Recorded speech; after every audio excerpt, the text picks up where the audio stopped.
First impressions are pretty important. But how important is the third? We're going to be looking at Mike Norvell's true third opening game for the 2022 season against LSU. And also, where does FSU stack up with in-state recruiting amongst the big 5 stars and even the rest of blue chippers that are 4-star recruits? To that and more on today's edition of Locked On Seminoles.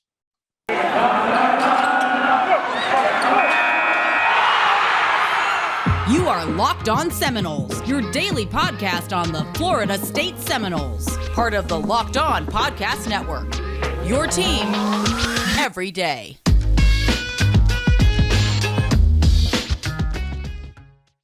Good morning, good afternoon, and good evening, and welcome back to another edition of Locked On Seminoles. I said at the top of the hour, or actually, I don't think I said at the top of the hour. It's your boy Drake here, and today I'm joined by Mr. David Wise. Davey, what's good looking? What's going on? I feel like now we're the hair podcast because look at you and me with the locks flowing. Yep, hair pods. It's the new thing coming out. It's not an Apple hair product. Pods. Yeah, it's a Locked On exclusive.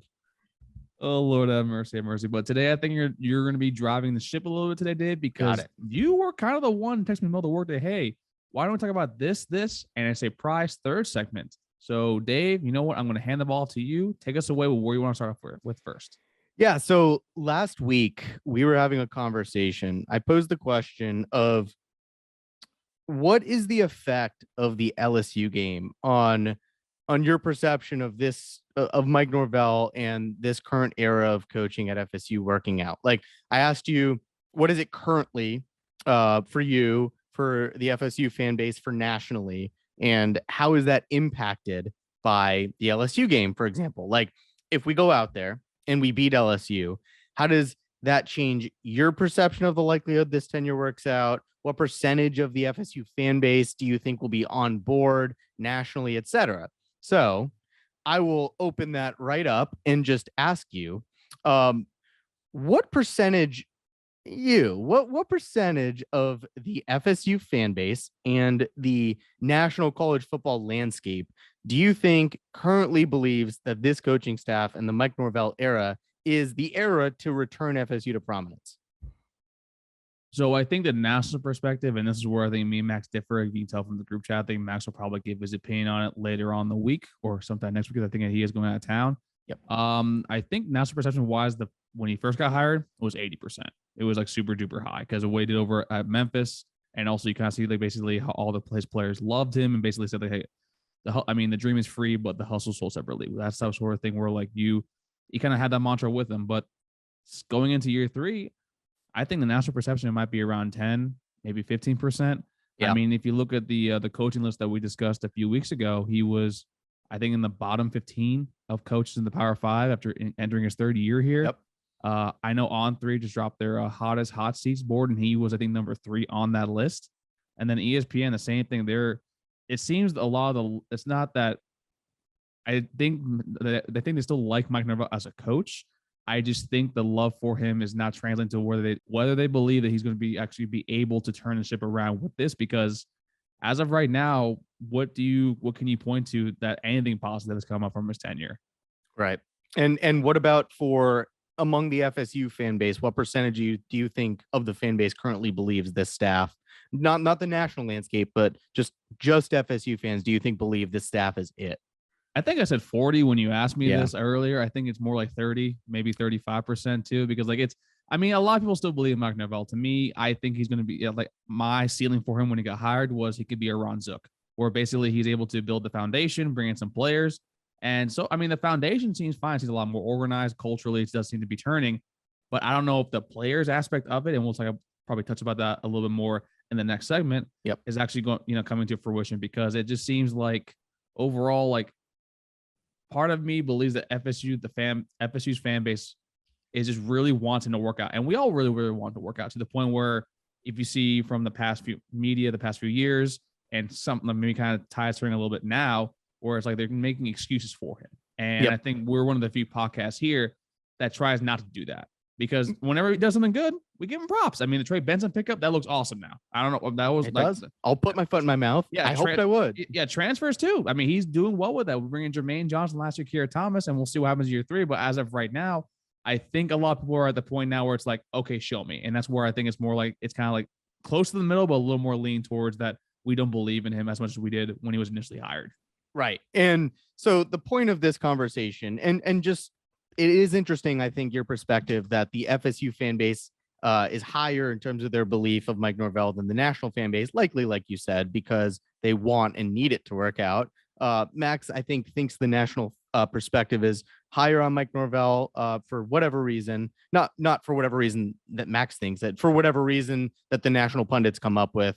Setting that aside, though, this is an important, like you said, third impression. You don't often get those. Mike Norvell does. It isn't technically the opening game, but for all intents and purposes, it is. The LSU game is. It's important. I asked you the question of, if we get blown out by LSU, how does that change those percentages in your mind, if at all? And if we beat LSU, how does that change those percentages? Tell the folks what your thoughts are on that. If we beat LSU, what is the impact of that on the fan base and the national perspective in terms of thinking Mike Norvell will succeed? Or if we were to get blown out by LSU, for example? So I think if we get blown up by it, I think they'll say the same. I think basically it's going to be a lot of confirmation for a lot of people believing that Mike Norvell isn't the guy. And then I think for some people that are in Mike Norvell's camp, they most likely will probably be saying, oh, it's an SEC West team. This is a very talented team. And LSU, as we're going to be dropping the LSU interview with Locked On LSU's host, Carolyn Fighton, later this week. Like overall, like that's a very talented roster, especially on the defensive line. So a lot of it's going to be the same. Now, if we blow them out, I think you're going to see a lot of national media being like, kind of perk their ears up a little bit and like, oh, okay, we might have something a little more here. Because to me, if we blow them out, that shows that Jordan Travis has developed as a passer. That shows that our wide receivers that we brought in with a Winston Wright Jr., a Johnny Wilson, a Micah Pittman are legit. And also shows that our defense is picking up where they left off last year. We're being a very above average to a very solid defense. So I think probably national media go to a quarter, tick up 10, 15%. Yep. And then FSU fan base, honestly, it's not going to do anything for me because I want to see a little bit more like, hey, you've done it twice to me with UNC. You did with Miami, you did with Notre Dame last year. So I won't move. But I think the majority of the FSU fan base, you might go right back in the middle of 50% and be like, oh, okay, we might actually be cooking something here. Yeah, I mean, like you said earlier, first impressions are really important. Didn't really pass the first impression test, but he's gotten a second and now he's getting a third. Huge game against LSU. Can't really be overstated the importance in terms of it's probably more important to not lose this game than it is to win this game. As weird as that sounds, and I know it's the same thing, but I bet it is the same thing. I know I don't know how to word that in a way that makes sense. It's not one of those. You're a lawyer. I know. You should be able to make an argument. It feels like one of those games you just can't afford to lose. I don't really care that I care that we beat LSU and I care that we beat Brian Kelly. I hate that guy. But I can't lose another one of those first impressions. And I will say it says something that Mike Norvell is on these hot seat lists. I think the coaches at Florida State, based on our history, are expected to perform to a certain point. And obviously this is seemingly right now 2 in a row that either can't get the job done or obviously haven't gotten the job done. There's still time. He goes out there and blows LSU out, and then works through that ACC schedule and comes out on top of that, setting us up for an 8 or 9 win season. I think the narrative can change, but it all starts and possibly ends with that first game of the year, or really first game. And I think blowing out an LSU team is a little bit different than probably what we did with Notre Dame last year, like playing them super duper close, right? Yeah. And because blowing out LSU team, like as much as their record was not that great the past few seasons, this is still a very, very talented roster. And you'll hear from Caroline later this week where basically they were so frustrated about how bad they were because of how good their team is. I mean, they have the number one wide receiver in the entire league. Don't they always? By name and talent, because Keyshawn Boutte, that man's a monster. That kid's a sicko. And then you have Miles Brennan too. If he's fully healthy, he's the Jordan Travis. Like he is probably that team lives and breathes and dies by him. And then you have Jane Daniels with the Mike Denbrock hire. Like that's a really elite staff there as well. I mean, you hate Brian Kelly. I'm not his biggest fan either. He's a very damn good coach and a very good offensive one at that. So if we beat them, and by us blowing them out, that's gonna probably not scratch. It's gonna like I said, perk a lot of people's ears up because that might show the tide is finally turning, because that's something that we haven't had in a very long time where we steal a game. Because beating UNC twice in a row, to me, beating UNC isn't stealing one. It's just not. Yeah. Just got to show me something. It's show me or get out of town time. But Drake, speaking of show me, do you have anything to show the listeners? You're talking about these odds at betonline.net, your number one source for all your betting stats and sports info. Dave, that was a great segue, by the way. Folks, basically, what it is, betonline.net, your fastest place where you get all the latest sports action, whether it be NBA Finals, shout out to the Golden State Warriors, take down the Celtics because F Boston, NHL Stanley Cup is about to be right around the corner as well. Hopefully, the Rangers can finish off the Tampa Bay Lightning because nothing pleases me more than Tampa Bay fans being depressed about anything sports related. And the MLB because my Marlins are terrible, so I need to do something else when it comes to baseball. But folks, head over to betonline.net and use promo code LOCKEDON. That's LOCKEDON. BetOnline, where the game starts. All right, Drake, we are back for segment number 2 here. Let's shift the conversation a little bit, but still related to what the coaching staff is doing. Thank you, everybody who has tuned in to listen to this episode. You're getting the lovely rare occurrence of me hosting today. It's anyway, terrible. I'm joking. yeah, right. Oh, you guys tell me down below. Anyways, okay. Let's talk in-state recruiting. Drake, this has worried me for a long time now. It was something that Jimbo Fisher came in and made a clear point of the importance of, not just talking about it. He talked about it plenty in his press conferences, but he also went out and did it, and he did it quickly. And he did it with the most important players, the most important talent level in the state, the 5 stars and the blue chips. Well, my questions are, can FSU get back to the mountaintop of college football, meaning competing for ACC championships and competing for a college football playoff spot without reclaiming dominance for in-state recruiting right now?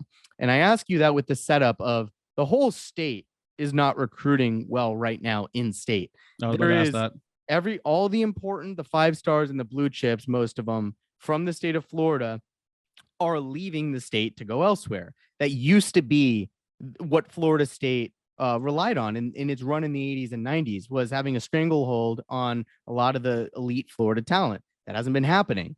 Can we make it back without reclaiming our spot atop the Florida recruiting mountain?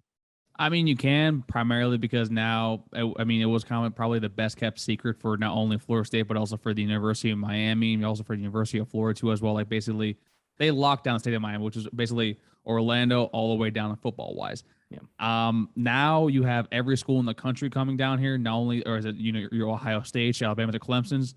It's also, your group of 5 with Cincinnati too, as well. UCF is kind of right there as well. I don't think we need to be the number 1 school actually in the state recruiting wise. But I do think we need to at least attempt to grab some of these kids and recruit them actually to probably stay in state. And it doesn't have to be every single 5-star kid right now. Right now, I hope the fan base understands that we are in no position right now to probably land a majority of 5-star kids unless they're a legacy. That's why I think the Hakeem Williams kid is someone that we definitely need to keep an eye on. But also, when you see a kid like a Keon Brown, who is in your own backyard and commits to Oklahoma, that is something that's a little more troubling because that's a 4-star kid that basically probably was begging to come here. Yep. So to me, overall, you need to, I love, that we're able to cast a wider net and recruit kids from, Texas, Louisiana, Arizona.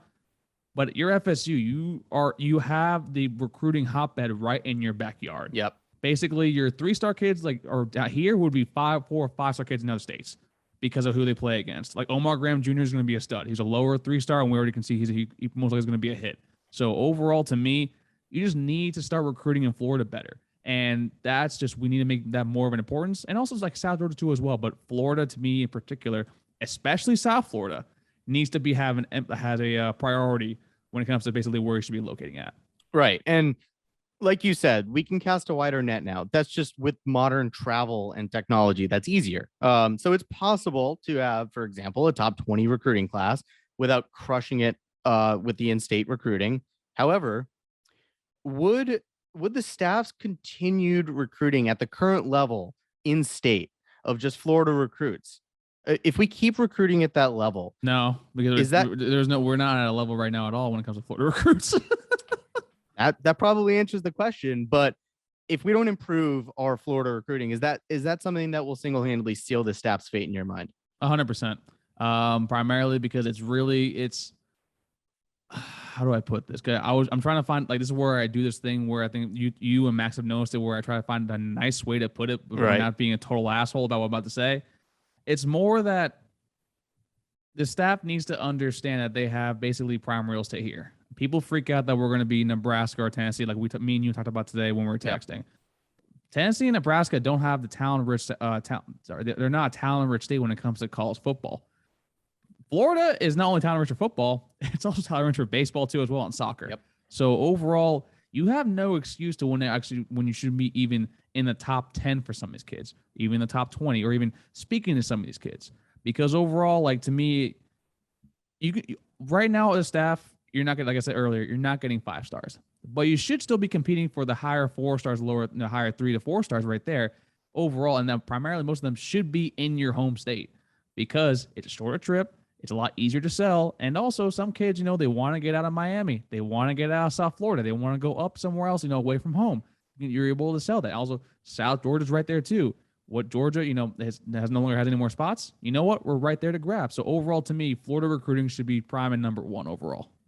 Well, so this is the last question I'll ask on this topic, then we'll move on. But when Mike Norvell came in and brought his staff in, one of our biggest, if not the biggest concerns was, can this staff recruit Florida? There was, other than like Odell Higgins, for example, there was very limited in the way of successful Florida recruiting on the staff. That was a huge concern, continues to be a huge concern, obviously. So my question to you is, what needs to happen or change for us to be able to recruit at the level necessary to return to being the FSU of recent past in the 80s and 90s, or anywhere near it, just success at FSU within state recruiting? Is it a change of the coaching staff? Is it just wins and losses? Are Florida kids that consumed with wins and losses that that's the reason they're not looking at us anymore? Or is it just that this staff isn't tuned into enough to Florida recruiting to make it happen? So I'm going to probably go with this first two. So, porque no los dos? Because the last one, a little bit, to me, I will say that you may not, when the staff came here originally, you probably weren't the closest or basically had the best of ties. But we've seen with like an Alex Atkins and also Marcus Woodson and honestly John Papuchis too, who's been really good at recruiting as well. Like, they've actually been able to establish relationships down here, with Odell's assistance. So to me, that's a little more, it's fine. But I do think that basically with, Kenyon Watson leaving, I think we should need to bring someone else in to kind of fill that role. I know Bartow's not the most popular guy on here, but he was instrumental in bringing in some other kids. I know one of them, AJ Duffy, was a kid from out of state, but still, you need people like that, some like who were in the staff. To me, it goes back down to probably some of your bigger spots. Kenny Dillingham was lost recruiting wise. I mean, the dude's corny as hell, but kids like talking to him. Right. I mean, Chris Parson probably was the main reason why he committed here, and now we're kind of worried about whether he's going to be here or not. And then you also have to look at your defensive coordinators, both of them. With Adam Fuller, I'm in the opinion that he's not a good recruiter, mainly because I don't think kids want to play for him. If we're being completely honest here, we saw like a lot of times last year when the defense was struggling, they seemed to be basically dismissive of him on the sideline. And then with Randy Shannon, I know, and this is basically going to what Max was saying, maybe it's passed him by. Maybe overall at this point that he's just basically he's got the connections, but he's also like what, almost 60? Like, he's not young anymore. His connections might have dried up, so we don't know exactly what we're getting from him. So to me, I think the staff needs to look a little more in themselves, but also they need to prioritize who they can get, and also like not be so like wary of like some of these kids they should be going after. It feels like the linebacking board, there is none at all. Period. The kid that we're looking at, Caleb Valle, who's not even a Florida kid, he committed to UNC today, and I can't tell you any linebackers that we're in on right now at all. Period. And Florida has several top tier linebackers that we could have gotten. That just right now, it's a lot of a mess. And to me, it starts with Norvell not prioritizing or basically honing in who we should go after, and also I think is the coordinator spot being kind of a detriment. Yeah, I guess we're gonna learn this year whether winning cures all or whether losing kind of just winning helps, yeah, obviously. Or whether it cures all or whether losing creates a self-fulfilling prophecy. I think we're far enough into this experiment to figure out this year, can this staff cut it with Florida recruiting? And if they win, is that the answer? Drake, you have anything to tell the folks about what would winning be like? Winning, honestly, would be like a nutritious, delicious Built Bar. That's right, folks. Built.com has a new flavor called the Caramel Brownie, because do you love a chewy, chocolatey brownie? I know Dave does. I do. I know my fat ass does. Because trust me, folks, the caramel brownie is delicious. It's 130 calories, 17 grams of protein, only 4, 1, 2, 3, 4 grams of sugar. And that's what you want because as your boys at Cherry Barcia Casanova, Dave is the cookie dough connoisseur, and you have Max over there as the head of the peanut butter brownie brigade. So going over to built.com, use promo code LOCKED15. That's LOCKED15 to get 15% off your order. Once again, built.com, promo code LOCKED15, LOCKED15. Built.com. Let's get healthy together. All right, Drake, we are back for our last segment now. And let's change it up here a little. I feel like, it seems like almost every time we talk about football these days, it's something negative, and we'll keep that trend going a little. But we'll end on a positive. We have another you googly to do, and I wish we didn't have to another what? A you googly. Have you seen Zoolander? It's when you eulogize something. Okay, it's a you googly. Okay, we have another you googly here, folks. I'm not happy about it. You're not happy about it, probably. We did it with the basketball team. We got to do it again here. Unfortunately, we'll get this out of the way and we'll move past it. Unfortunately, the softball team season came to just a bizarrely early end. It should never have happened that way. We know how good that team was. But this baseball team season came to a fairly predictable end. One of the best pitching staffs in the country, and yikes, just barely squeaked into the regionals, and the season came to an end after how much did we lose by against UCLA? Was it like 1,000?